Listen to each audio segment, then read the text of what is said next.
On a humid summer evening in Montgomery, Alabama, the city buzzed with the muted hum of a restless night. Streetlights flickered over cracked pavements, and the air carried the aroma of fried food from a distant diner. In a small, humble neighborhood, a woman named Angela stood at the corner of a local convenience store, her belly visibly swollen with the life she carried.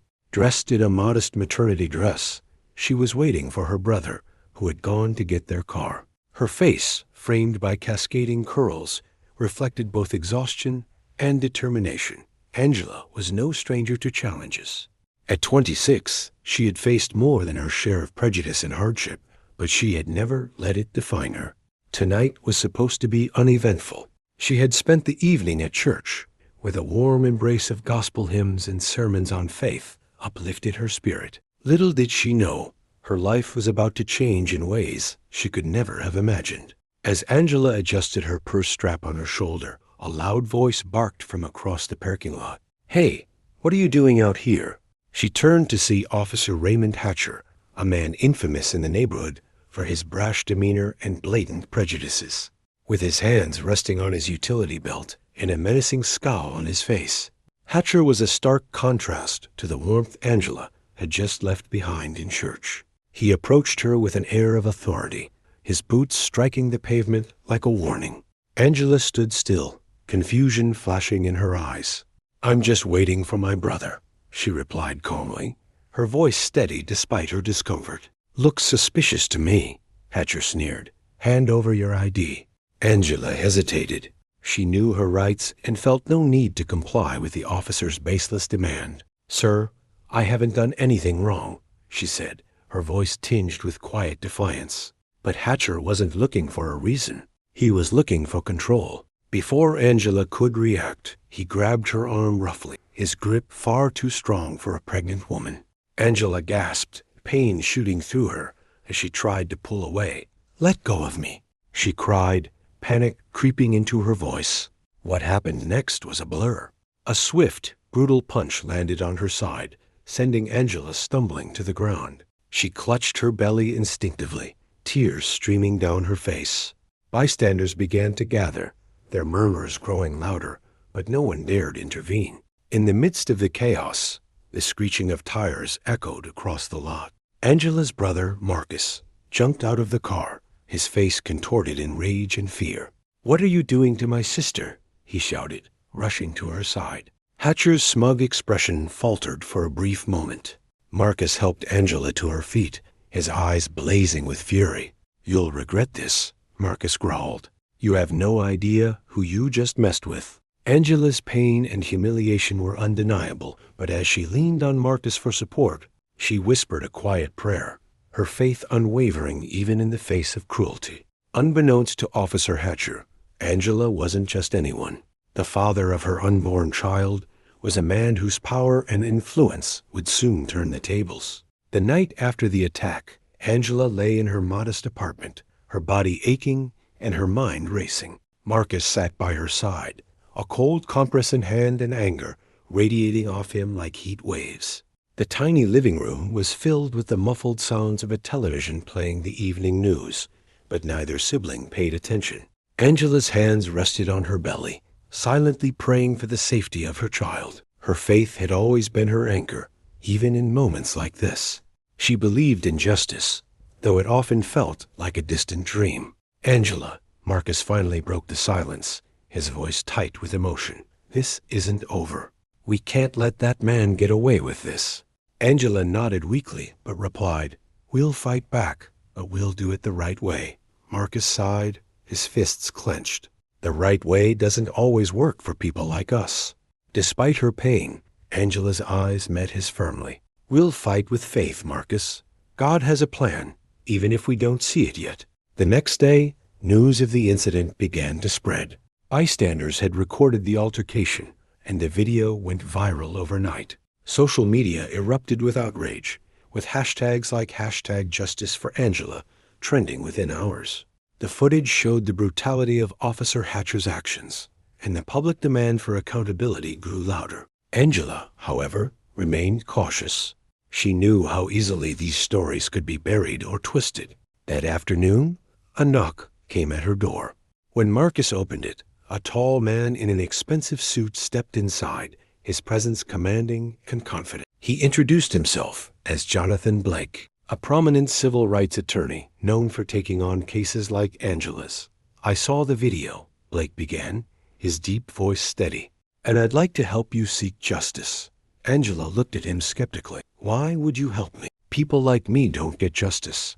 They get forgotten." Blake's expression softened. "You're not just anyone, Miss Angela, and this case is bigger than you think." Angela frowned, puzzled by his words.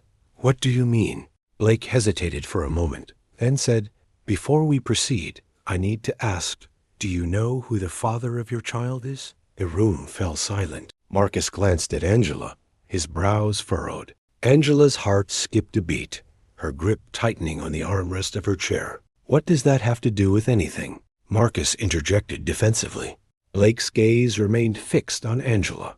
"Because, Miss Angela, the man I believe is the father. Well, he's someone with considerable resources and influence.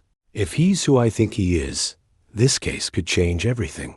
Angela hesitated, a storm of emotions swirling within her. Her relationship with the child's father had been brief, and they hadn't spoken in months. She had no idea he might still be keeping tabs on her. His name was Elijah Carter, a wealthy entrepreneur and philanthropist who had risen from humble beginnings to become a household name. Known for his success in the tech industry and his generosity in supporting underprivileged communities, Elijah was a man of faith who carried himself with quiet dignity. But Angela had never revealed her pregnancy to him, unsure of how he would react.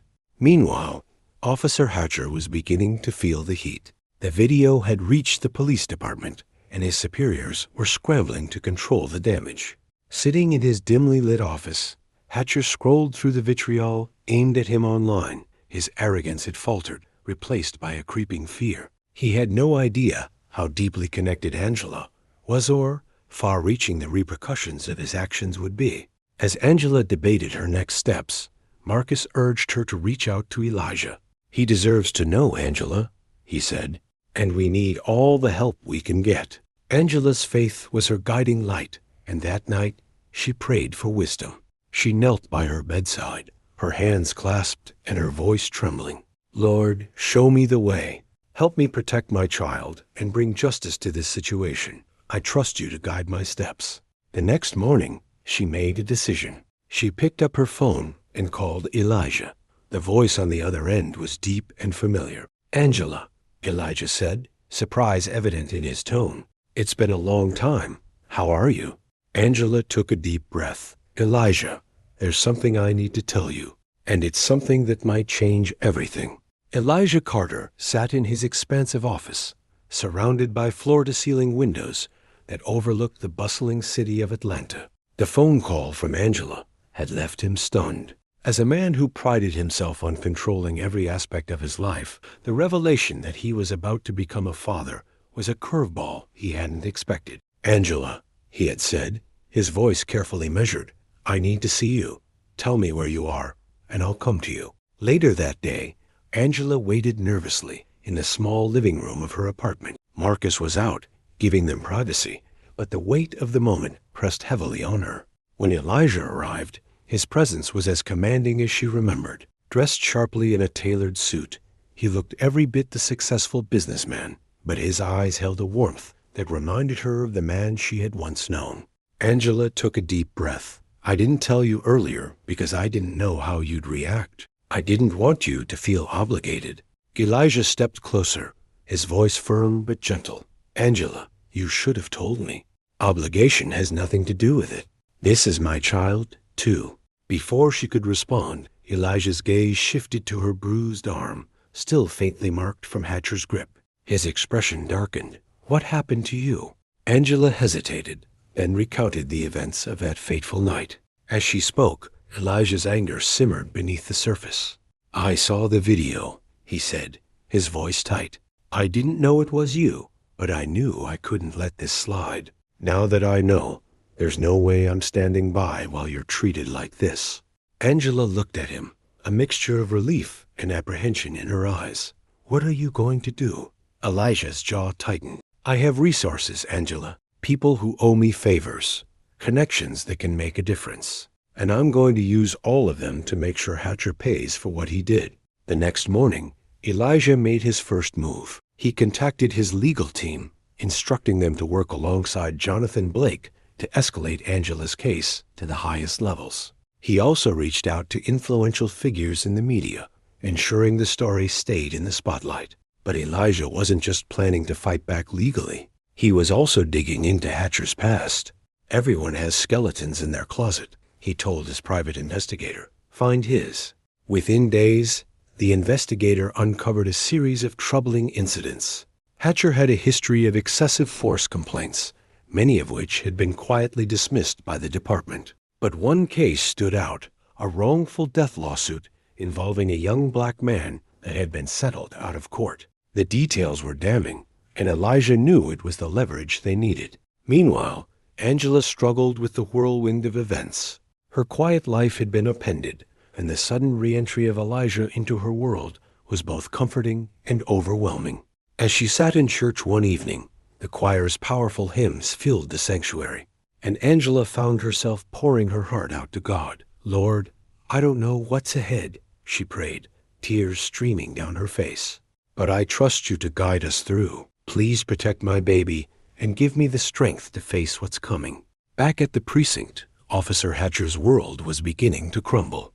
The department was under intense scrutiny, and whispers of his past transgressions were spreading. He dismissed the growing pressure with bravado, but deep down, he felt the walls closing in. Then came the moment that shook him to his core. Hatcher arrived home one evening to find a sleek black car parked in his driveway. A man in a tailored suit stood by the car, his expression cold and unreadable. As Hatcher approached, the man handed him an envelope. "What's this?" Hatcher asked gruffly. The man's reply was curt. "A notice of intent to sue, and a little something extra."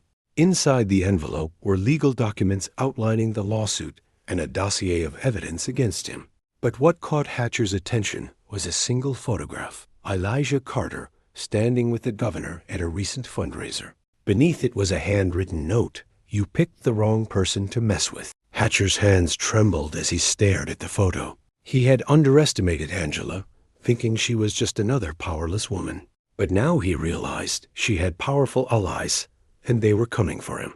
Angela, unaware of Elijah's behind-the-scenes maneuvers, received a call from Jonathan Blake. "Angela," he said, his tone triumphant, "we've got him. Hatcher's department is opening an internal investigation, and with the evidence we've uncovered, he's as good as done. But there's more." Angela's heart raced. "More?" "Yes," Blake replied. Elijah's team found out that Hatcher's actions that night were part of a pattern. This case isn't just about justice for you.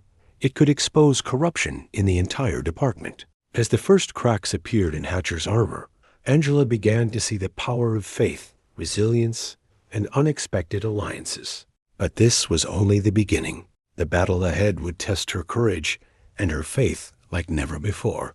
The news of the internal investigation into Officer Hatcher sent shockwaves through Montgomery. For years, the community had whispered about the abuse of power by certain officers, but no one had dared to challenge the system. Angela's case had become a rallying point, her name synonymous with the fight for justice. For Angela, the attention was both empowering and overwhelming. Every morning, she woke to a flood of messages from supporters and activists, but also hateful comments from those defending Hatcher. It was a lot to bear, but her faith was her refuge. At a press conference organized by Jonathan Blake, Angela stood before a crowd of reporters. She wore a simple dress, her hands clasped in front of her as she addressed the nation. "I didn't ask for any of this," she began, her voice steady despite the cameras flashing in her face. "All I wanted was to wait for my brother and go home safely. But that night, my rights were taken from me, my dignity was attacked, and the safety of my unborn child was threatened." Her voice grew stronger as she continued, "This fight isn't just for me. It's for every person who has been silenced, every family that has lost someone, and every community that lives in fear. I believe in justice, and I believe in the power of faith. Together, we can make sure this never happens again." The crowd erupted in applause, But Angela felt a deep sense of humility. She knew her words had to be backed by action, and she prayed silently for God's guidance. Meanwhile, Officer Hatcher was spiraling. The investigation had uncovered enough evidence to put his career on the line. He was suspended without pay, and his colleagues began to distance themselves from him. At home, he sat in his dimly lit kitchen, nursing a bottle of whiskey. The envelope Elijah had sent lay open on the table, its contents spread out like a haunting reminder of his crumbling world. Hatcher's wife, Melissa, entered the room, her expression a mixture of anger and disappointment. "How could you be so reckless?" she demanded. "Do you realize what you've done to this family?" Hatcher slammed his fist on the table. "I was doing my job," he barked. Melissa shook her head. "Your job? Ray, your job has brought shame to this family. And now you've made enemies with people who could ruin us." Hatcher glared at her, but said nothing. Deep down, he knew she was right. Elijah, on the other hand, was moving swiftly. With his wealth and connections, he ensured that the pressure on the department remained relentless. But his involvement wasn't just about Angela. It was personal. Late one evening, Elijah visited Angela's apartment. As they sat together in the cozy living room, he spoke candidly. "Angela," he began, his voice sincere, "I know I wasn't there for you before, and I can't change that. But I'm here now, and I want to be a part of your life and our child's life." Angela studied him, her heart torn between lingering resentment and a growing sense of hope. "It's not going to be easy," she said quietly. "My life isn't exactly simple right now." Elijah reached for her hand. "I don't care how complicated it gets. I want to be here for you, for both of you." For the first time in weeks, Angela allowed herself to feel a glimmer of happiness. The following Sunday, Angela returned to her church. The congregation welcomed her warmly, their support unwavering. During the service, the pastor's sermon touched on the power of forgiveness and faith in the face of adversity. Angela sat in the front row, her hands resting on her belly as she listened intently. When the choir began to sing, the familiar melody of Amazing Grace brought tears to her eyes. She closed her eyes and whispered a prayer of gratitude. In the background, Elijah's investigator uncovered an even bigger revelation. Officer Hatcher wasn't acting alone. Several members of the department had been complicit in covering up incidents of brutality and corruption. Elijah brought the findings to Jonathan Blake, who immediately began building a case that could expose the entire network. "This isn't just about one bad cop," Blake told Angela during a meeting at his office. "This is about changing the system." Angela nodded, her resolve stronger than ever. "Then let's do it," she said. "Let's change the system." As the investigation deepened, Angela found herself leaning on Elijah more and more. Despite the chaos surrounding them, their bond began to grow. Late-night conversations turned into moments of quiet vulnerability, and Angela started to see Elijah not just as an ally, but as a partner. One evening, as they sat on the couch, Elijah looked at her and said, "You're the strongest person I've ever met." Angela smiled softly. "I don't feel strong most days. I just keep going because I have to." Elijah shook his head. "It's more than that. You've been through so much, and yet you still have faith. That's real strength." His words touched her deeply, and for the first time, Angela allowed herself to imagine a future where she wasn't just surviving, but thriving.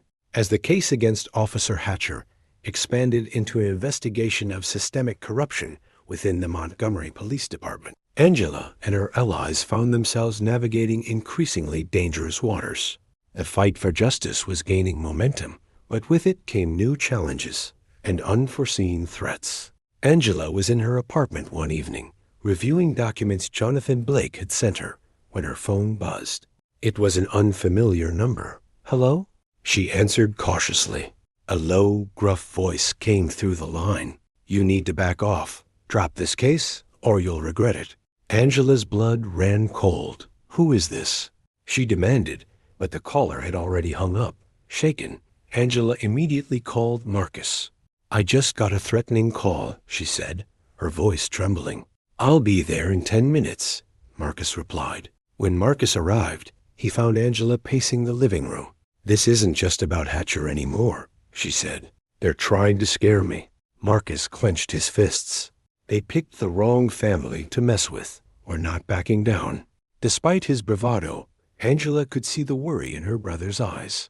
She felt it too, but she refused to let fear dictate her actions. That night, she prayed for courage, asking God to protect her and her loved ones as they continued their fight. Meanwhile, Elijah was also dealing with complications. His private investigator had uncovered more evidence of corruption within the police department, but it was clear that some of the officers involved wouldn't go down without a fight. One afternoon, Elijah received a call from his attorney. "We've got a problem," the attorney said. "One of the officers we're investigating has ties to powerful figures in the state government. If we keep pushing, they might come after you too." Elijah's jaw tightened. "Let them come. I've dealt with worse." But even as he spoke, Elijah knew the risks were escalating. His wealth and influence had protected him in the past, but this was a different kind of battle. As the pressure mounted, Angela found solace in her growing connection with Elijah. One evening, they attended a community rally organized to demand justice and accountability. The crowd was diverse, with people from all walks of life coming together to support Angela and the broader fight against injustice. Angela stood on the stage, holding Elijah's hand for strength. As she addressed the crowd, her voice carried a mixture of passion and vulnerability. "We're here tonight because we believe in a better future," she said. "A future where no one has to live in fear because of the color of their skin. A future where justice isn't just a word, but a reality. And I believe that future is possible if we stand together." The crowd erupted in applause, their cheers echoing through the night. After the rally, as Angela and Elijah walked back to his car, a man in a hoodie approached them. "Angela," he said quietly, "I need to talk to you." Elijah stepped protectively in front of Angela. "Who are you?" he demanded. The man held up his hands. "I'm not here to hurt anyone. My name is Eric. I used to work with Hatcher." Angela's eyes widened. "What do you want?" Eric glanced around nervously. "I need to come clean. I've seen what Hatcher's done, and I can't stay silent anymore. But if I testify, they'll come after me." Angela and Elijah exchanged a look. This could be the break they needed, but it was also a dangerous gamble.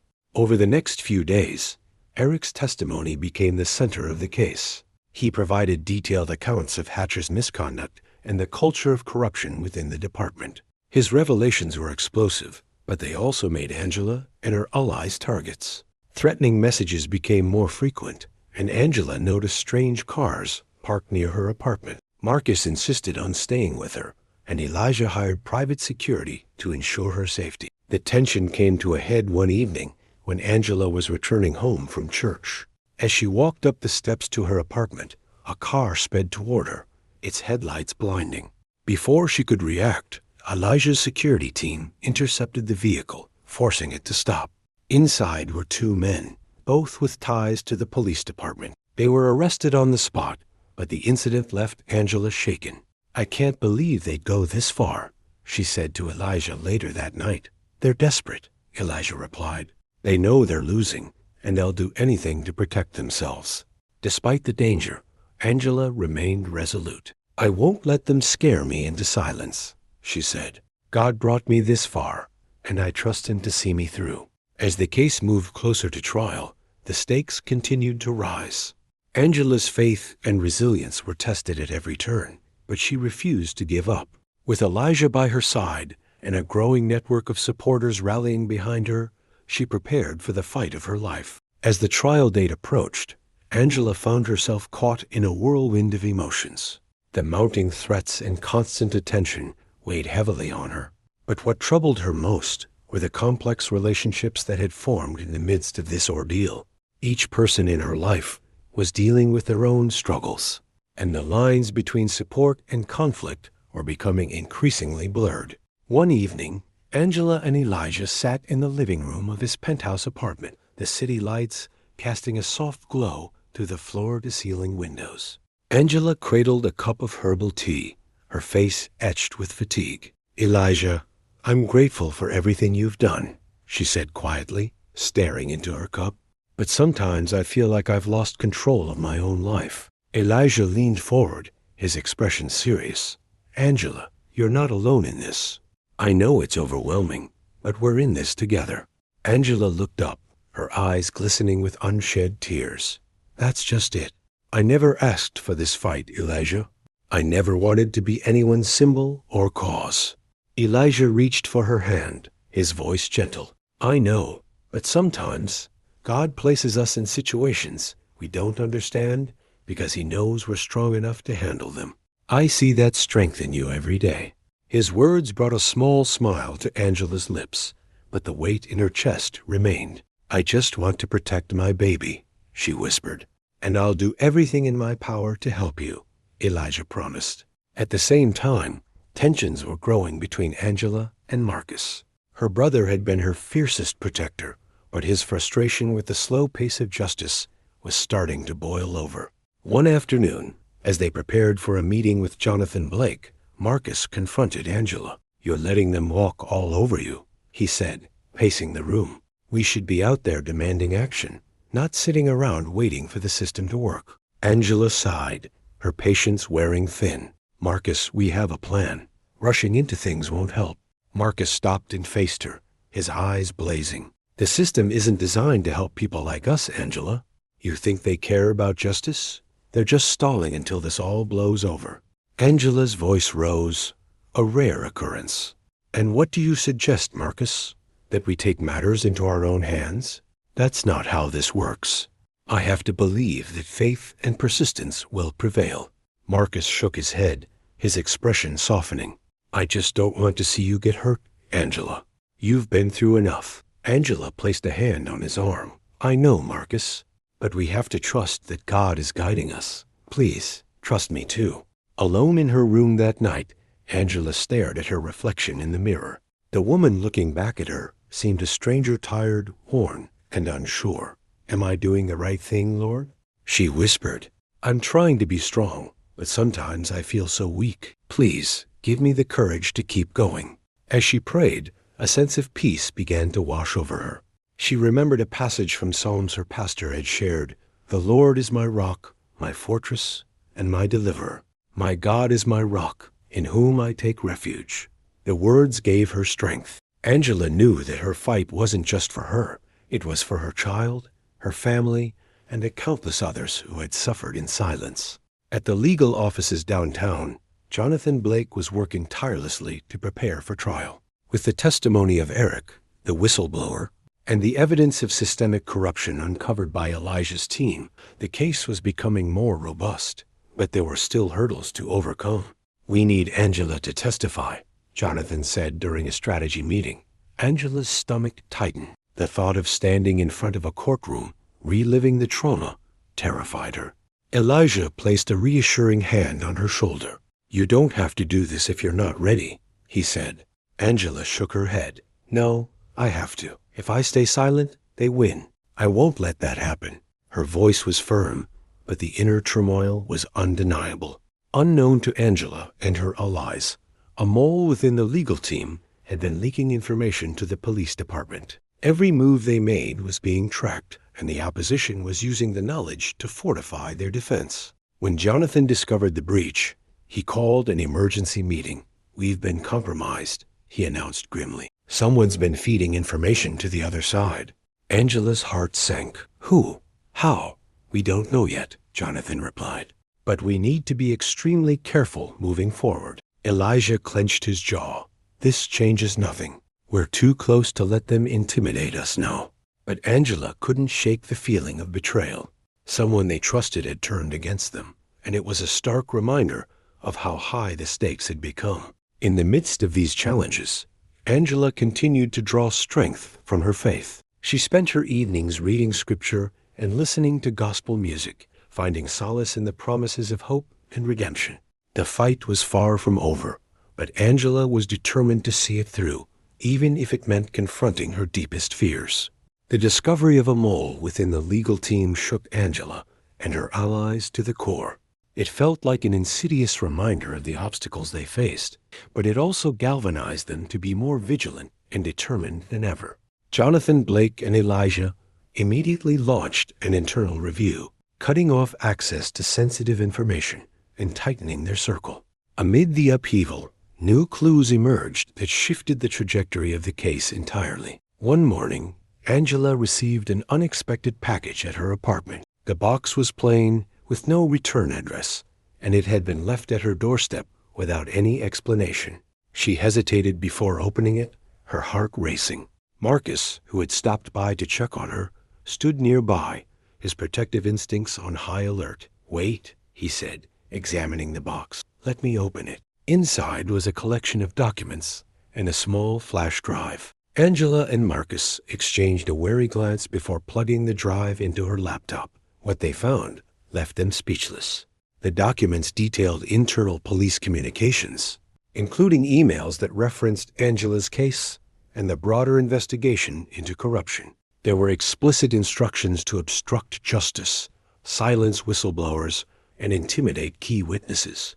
But most shocking of all was the revelation of a higher authority orchestrating the cover-up, Deputy Chief Harold Sims, a respected figure in the department. Angela immediately called Jonathan Blake, who reviewed the materials with Elijah later that day. "This is the smoking gun we've been looking for," Jonathan said, his excitement barely contained. "But we need to authenticate it before we can use it in court." Elijah frowned. "If Sims is involved, this goes even higher than we thought. He has connections in the mayor's office and the state legislature. They won't let him go down without a fight." Angela sat quietly, absorbing the gravity of the situation. "Where did this package come from?" she asked. Jonathan shook his head. "No idea. It's risky to use anonymous evidence, but if we can verify it, it could blow the case wide open." As the team scrambled to verify the new evidence, Eric, the former officer turned whistleblower, returned with even more startling information. He met Angela and Jonathan in a discreet location, his demeanor even more anxious than before. "I think I know who sent you that package," Eric said. Jonathan leaned forward. "Who?" Eric hesitated. "There's someone in the department who's been trying to clean up from the inside, a sergeant named Vanessa Carter. She's been feeding information to people like me, but she's walking a tightrope. If anyone finds out, she's done." Angela's heart sank. "She's risking her life for this." Eric nodded. "She knows what's at stake. But there's something else you need to know. Sims has ordered a hit on me. He's afraid I'll testify, and I don't think I'll make it to the trial unless you help me." Jonathan's face darkened. "We'll protect you." But this only confirms how dangerous they are. Angela felt a pang of guilt. Eric had put everything on the line for her case, and now his life was in danger. That night, Angela and Marcus were driving home from a late meeting when they noticed a car following them. Marcus, ever vigilant, took a series of sharp turns, but the car stayed on their tail. "Angela, hold on," Marcus said, his voice tense. The car sped up, ramming into their rear bumper. Angela screamed as Marcus fought to maintain control of the vehicle. He swerved into an empty parking lot, but the car chasing them skidded to a halt, blocking their exit. Two men stepped out, their faces obscured by hoods. One of them brandished a crowbar, and the other held a gun. Marcus acted quickly, grabbing his phone to call Elijah's security team. "Stay in the car, Angela," he said firmly, stepping out to confront the attackers. "Leave us alone," Marcus shouted, his voice echoing in the empty lot. The men advanced, but before they could reach him, the wail of police sirens filled the air. Angela had managed to call for help, and within minutes, patrol cars arrived, forcing the attackers to flee. Though they escaped, the attack left Angela shaken and more aware than ever of the danger surrounding her. The media caught wind of the anonymous evidence and began connecting the dots to Sims and his associates. Under mounting pressure, the Montgomery Police Department announced a suspension of Sims and launched an official inquiry. Meanwhile, Vanessa Carter reached out to Angela through Eric. They met in secret, where Vanessa provided more damning evidence, including taped conversations between Sims and other officers discussing bribes and cover-ups. "I joined the force to protect people," Vanessa told Angela, her voice filled with emotion. "But I've seen too much to stay silent. I can't let them win." Angela placed a hand on Vanessa's arm. "You're brave for doing this. God brought you into this fight for a reason." As the trial date loomed, the stakes had never been higher.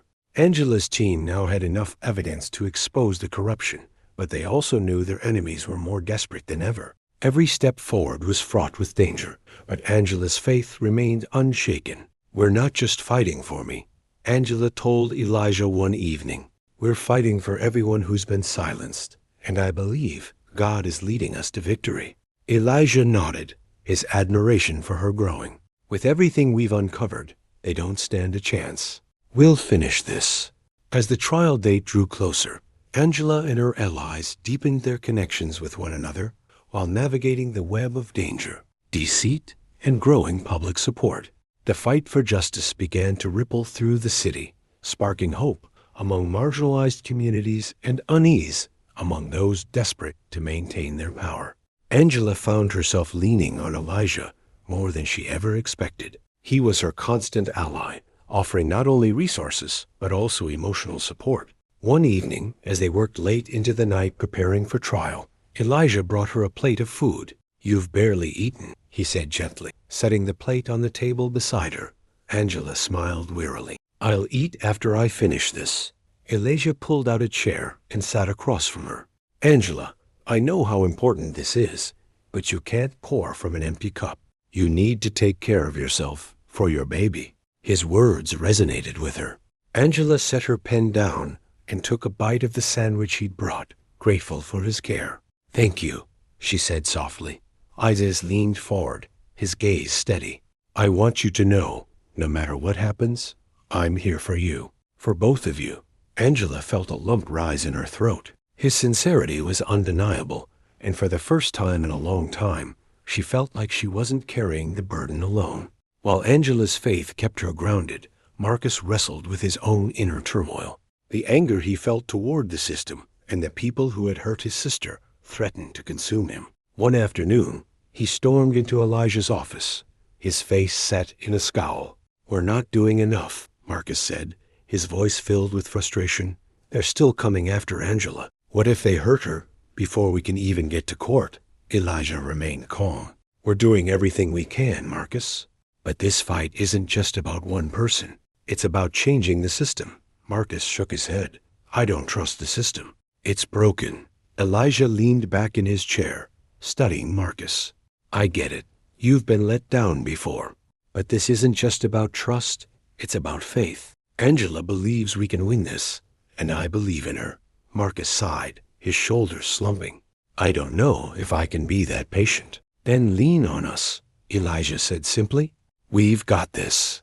Though Marcus didn't respond, the conversation planted a seed. Over time, he began to channel his anger into action, joining community organizing efforts to raise awareness about police corruption. Vanessa Carter, the whistleblowing sergeant, became an integral part of the case. Meeting with Angela late one evening, she revealed the emotional toll her actions had taken. "I've been on the force for 10 years, Vanessa said, her voice trembling. "I joined because I wanted to make a difference, but somewhere along the way, I realized I was part of the problem." Angela reached out to her. "You're making a difference now, Vanessa. What you've done takes courage." Vanessa shook her head, tears streaming down her face. "Courage doesn't feel like this. I'm scared all the time, scared that they'll come after me, my family. But then I think about you, standing up against all of this, and I know I can't stop now." Angela squeezed her hand. "You're not alone. God brought us together for a reason." The case had sparked a wave of activism in Montgomery. Churches, community centers, and grassroots organizations rallied behind Angela, organizing marches and vigils to demand justice. The movement grew larger than Angela herself, becoming a call for systemic change.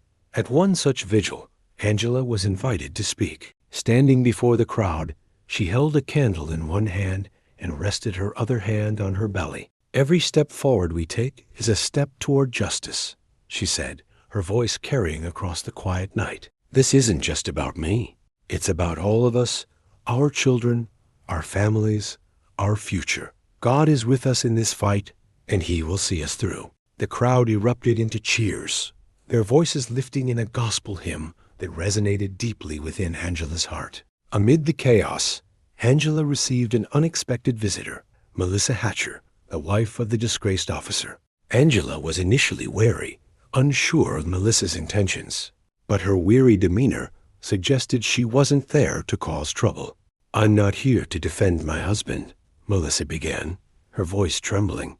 "I'm here because I've seen the damage he's done, not just to you, but to our family, to this city." Angela studied her carefully. "Why are you coming to me now?" Melissa's eyes filled with tears. "Because I want to make it right. I know things about his involvement, things that could help you. I don't want to be part of his lies anymore." Angela nodded slowly, her heart conflicted. "If you're willing to testify, it could change everything." Melissa hesitated, but finally said, "I'll do it. I just need protection for my children." Angela promised they would do everything they could to keep her family safe, and Melissa's information became another key piece in the case against Sims and the corrupt network. In the quiet moments at night, Angela found herself reflecting on the journey she'd been through. Though the road had been treacherous, it had also revealed the strength of her faith and the resilience of those around her. With Elijah by her side, Marcus finding his purpose, Vanessa risking everything, and the community rallying behind her, Angela felt a renewed sense of hope. "God," she prayed one evening, "thank you for giving me the strength to keep going. Thank you for the people you've placed in my life.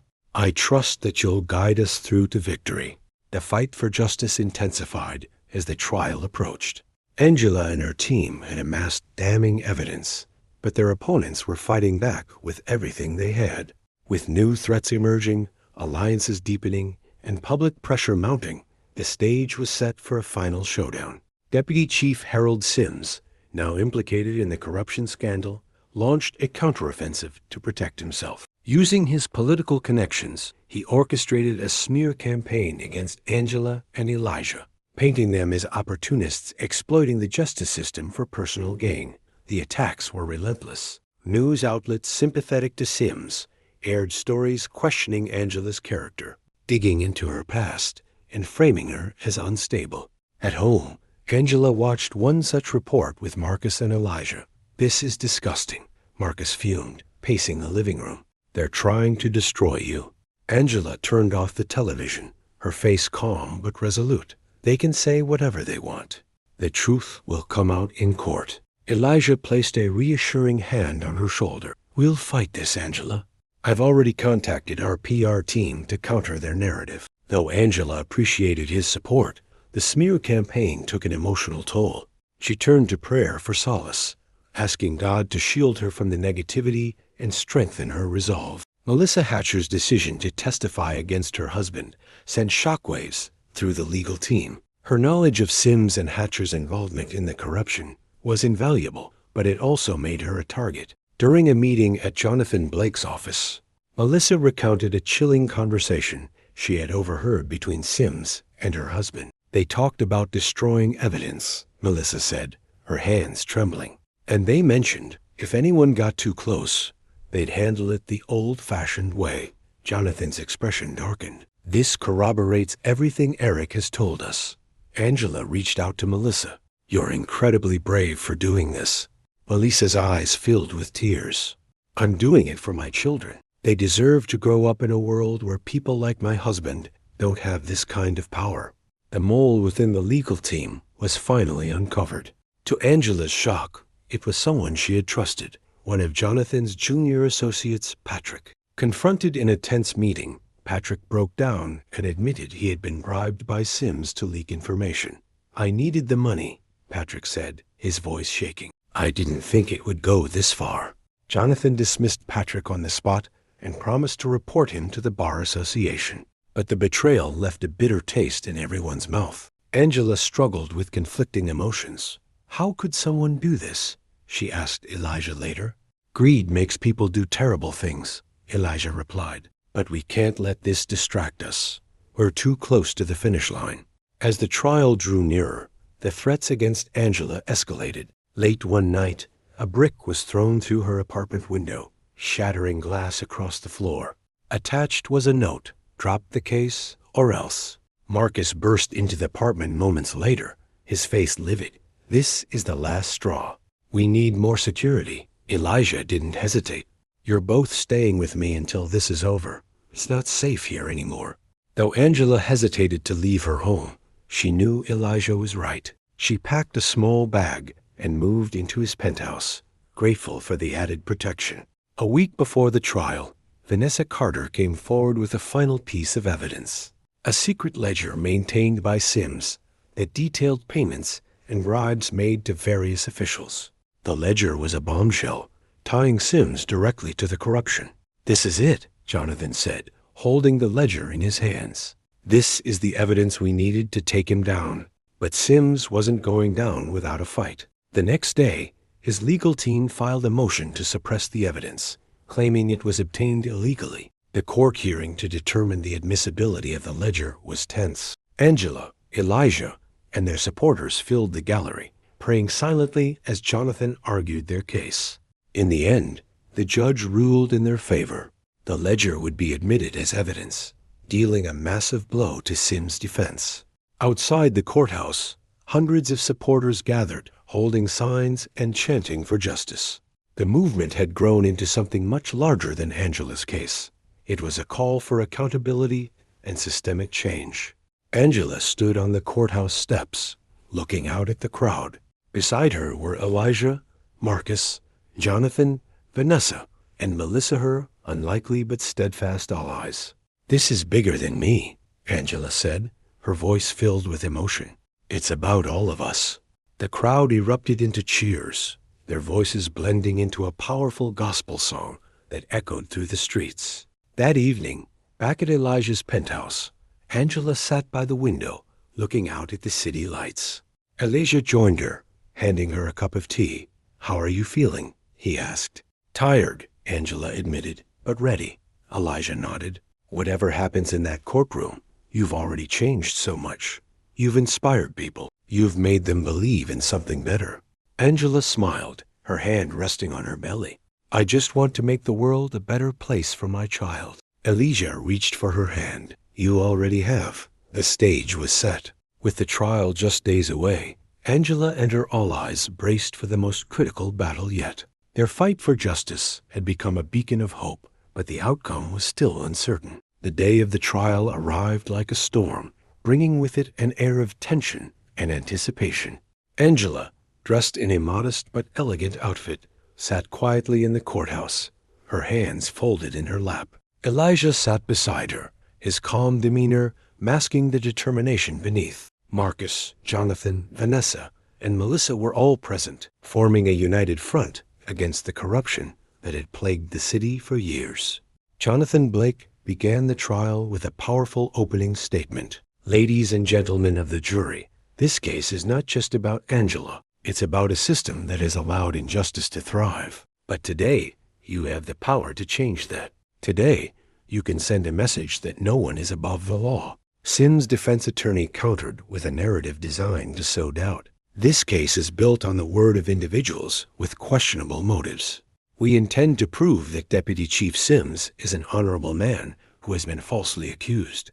Angela listened intently, her heart pounding in her chest. She knew this was just the beginning of a long and grueling process.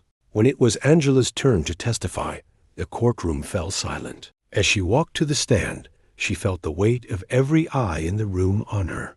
Taking a deep breath, she swore to tell the truth and began recounting the events of the night Officer Hatcher assaulted. Her voice trembled at first, but as she continued, a quiet strength emerged. She described the pain, the fear, and the overwhelming sense of helplessness she felt, but also her resolve to stand up for herself and her unborn child. The defense attempted to rattle her, questioning her character and motives. "Ms. Carter," the attorney began, "isn't it true that you've benefited financially from the attention this case has brought you?" Angela met his gaze steadily. "The only thing I want from this case is justice for myself, for my child, and for everyone who has suffered like I have." Her words resonated deeply, and even some in the gallery were moved to tears. Eric, the former officer turned whistleblower, took the stand next. His testimony was explosive, detailing the culture of corruption within the department and providing first-hand accounts of Sims' involvement. "They didn't just ignore the misconduct," Eric said. "They encouraged it." Sims made it clear that loyalty to him was more important than doing the right thing. Vanessa followed, her voice shaking but resolute. She provided evidence of falsified reports, bribery, and deliberate efforts to silence dissent within the department. When Sims' attorney cross-examined her, attempting to discredit her motives, Vanessa fired back. "I risked everything to tell the truth. If you want to question my motives, ask yourself why someone like me would turn against her own department unless it was the right thing to do." Perhaps the most dramatic moment came when Melissa Hatcher took the stand. Her testimony was raw and emotional, painting a damning portrait of her husband and his colleagues. "I loved my husband," Melissa said, tears streaming down her face. "But love doesn't excuse what he's done. I can't stay silent while innocent people are hurt." She described overhearing conversations between Sims and her husband about covering up evidence and intimidating witnesses. Her testimony dealt a significant blow to Sims' defense. As the trial progressed, it became clear that Sims was losing ground. His calm, composed demeanor began to crack, and whispers circulated about his increasingly erratic behavior. During a break, Angela and her team noticed Sims in a heated argument with his attorney. "This isn't over," he hissed, his voice carrying across the hallway. Jonathan turned to Angela. "He's scared. That means we're winning." Behind the scenes, Elijah had been working tirelessly to ensure the trial's success. On the second-to-last day, he revealed a final piece of evidence: financial records proving that Sims had received large sums of money from a private security firm tied to illegal activities. "This connects the dots," Jonathan said, reviewing the documents. "It's the final nail in his coffin." In a last-ditch effort, Sims' defense team tried to undermine the credibility of the whistleblowers, suggesting they had ulterior motives. But Jonathan expertly countered their arguments, presenting an unshakable narrative of corruption and abuse of power. In his closing statement, Jonathan addressed the jury directly. "You've heard the evidence. You've seen the courage it took for these individuals to come forward. Now, the choice is yours. Will you stand for justice, or will you allow corruption to continue unchecked?" That evening, as Angela prepared for the final day of the trial, she knelt by her bedside and prayed. "Lord, thank you for bringing us this far. I don't know what tomorrow holds, but I trust you. Please guide the jury's hearts and bring justice not just for me, but for everyone who needs it." The trial's final moments would determine everything. The tension in the courtroom was palpable as the jury deliberated, and Angela, her allies, and the entire community waited with bated breath for the verdict. The air in the courtroom was electric with anticipation as everyone waited for the jury to return with the verdict. Angela sat at the plaintiff's table, her hands clasped tightly in her lap. Beside her, Jonathan Blake flipped through his notes one last time, though there was nothing left to review. Marcus and Elijah sat in the gallery, their expressions a mixture of tension and hope. Hours turned into an agonizing day as the jury deliberated. Speculation buzzed through the courtroom and overflowed onto social media, where millions were following the case with fervent interest.